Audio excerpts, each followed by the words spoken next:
Paul Studios. Today, I have an opportunity. Both of my AC30s are in stock. They're here right now because the boys are over in Europe and they're using backline over there. So I've got both my AC30s here. I've got a hand-wired head. I've got a cabinet with Greenbacks, and I've got a cabinet with Alnico Blues. So let's take the opportunity and see if we can answer the age-old question. Which do you prefer, the Greenbacks or the Blues? At the end, I'll give my opinion. So I'm going to make this very simple. I've got a 57 and a Royer ribbon mic, both right around the edge of the cone. I've got my trusty Les Paul here and my Ditto. I'm just going to record a few power chords into the Ditto so it'll be exactly the same performance. And I'm going to use the same head with exactly the same settings. And all I'm going to do is move those two mics over to there. It's that simple. It should be a perfect comparison. Both these cabinets are the same cabinets that you can go out and buy at the store today. The AC30 head will be exactly the same head. So it really should be a good comparison, much better than a lot of the ones that I've seen out there. Here's my microphones. We got the 57 right on the edge of the cone here. We got the Royer R10 right on the edge of the cone here. All right, let's get something recorded into the Ditto here so we can do this.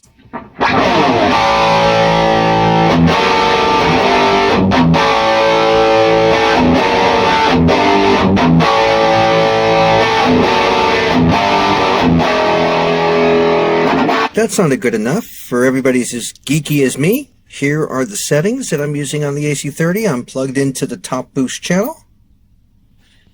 Although I can tell you for the actual playing back, we're going to be more like here on the master volume. I am now up on the 3rd floor. The amplifier is downstairs in the basement. I got about 100 feet of cord between here and there connected to my Ditto, which is right on the desk here. It has that little rock riff I recorded into it earlier. And as you can see here, I've got absolutely no plugins on anything except for we've got a little limiter here on the master just to protect myself and make sure I don't peak anything. And I've got a little bit of reverb here just in a bus, and I'm just sending a little bit there just to kind of glue things together just a little bit. So what I'll do is I'll just hit record I'll hit play on the Ditto, and then we'll record the Alnico Blues.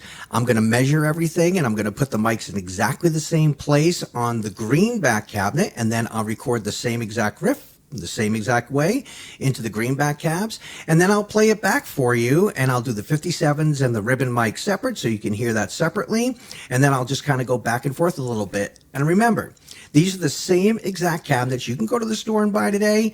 There's nothing special about them. Both the speakers are aged exactly the same. They were bought at about the same time. So this is a real good comparison between the Blues and the Greenbacks, so you can decide which one you like. Here we go.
Okay, I've gone ahead and I have moved the microphones over to the Greenback cab.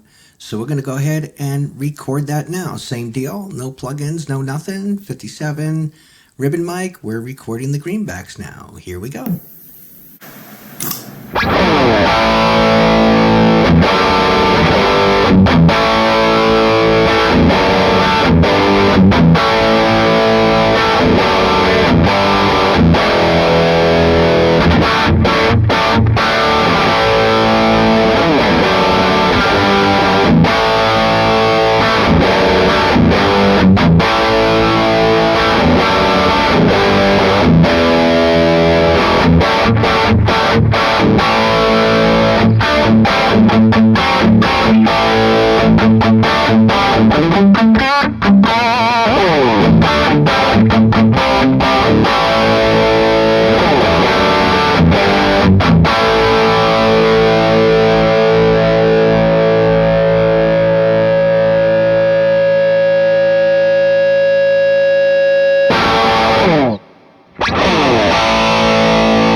Okay, first let me apologize because I'm using cell phone video. I don't have a lot of time to make this video. I have a session coming in tomorrow, so I'm just doing this kind of down and dirty.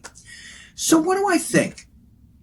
The Alnico Blues are super chewy and they have such a great high end, and the mid-range is really explosive and kind of brittle and very, very forward. Those are all good things. The Greenbacks, they have a lot more low ends, good thump. They're creamier. Even though the Greenbacks have great mid-range too, that's what they're famous for. It's kind of creamier and smoother. The high end is smoother, but the low end is the big difference. You get a lot more low end. I think if I were recording or if I were actually the mix engineer, I would prefer the more traditional, to use a buzzword, the Alnico Blues with the Vox. It kind of controls that low end, and as all mix engineers and recording engineers know, a lot of low end in guitar is super fun for the player, but not so great to fit in a mix with a band. You just that low end just isn't good for that. But if I were just jamming and I just wanted to feel good and I wanted just that quintessential sound of rock and roll, I wanted to feel my guitar in my chest, just jamming by myself or jamming with my friends or maybe in a band or in a club, I would certainly go for the Greenbacks. I think they just sound more rock and roll.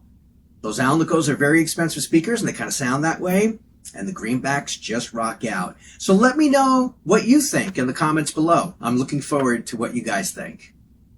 Thanks.